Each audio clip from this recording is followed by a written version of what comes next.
there are more things that poison our brains. Can you believe it? Glyphosate. Glyphosate is marketed under the name of Roundup commercially.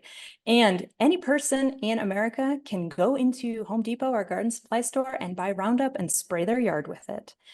Roundup is an herbicide, meaning you spray it on your plants and it kills the bugs so that your plants can grow. The way it kills the bugs is by being toxic to the nervous systems of the bugs. Problem is, it's also toxic to the nervous systems of humans. Roundup has been linked to cancer, in particular pediatric blood cancers. I actually think that future generations are going to look back on our generation and say, my gosh, what were they thinking with that one? So the doses of glyphosate that produce neurotoxic effects are lower than the limits set by our regulatory agencies.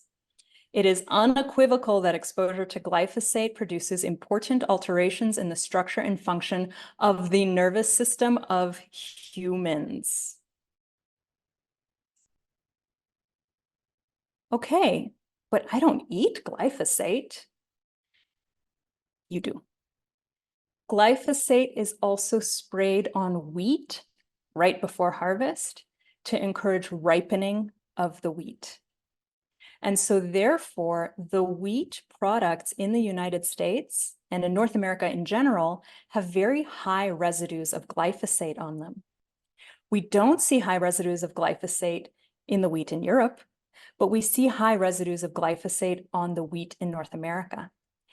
And that glyphosate, we then eat it. When we eat that wheat in our bodies, it affects the bacteria in the gut.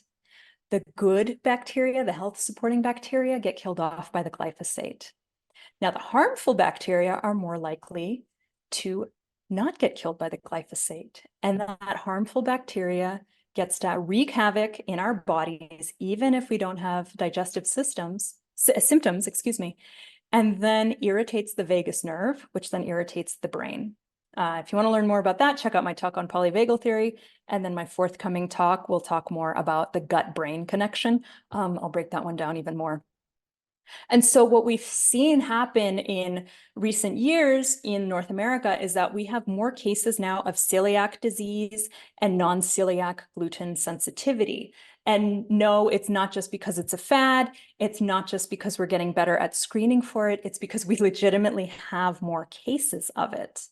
And it is theorized that the reason for this is because of glyphosate.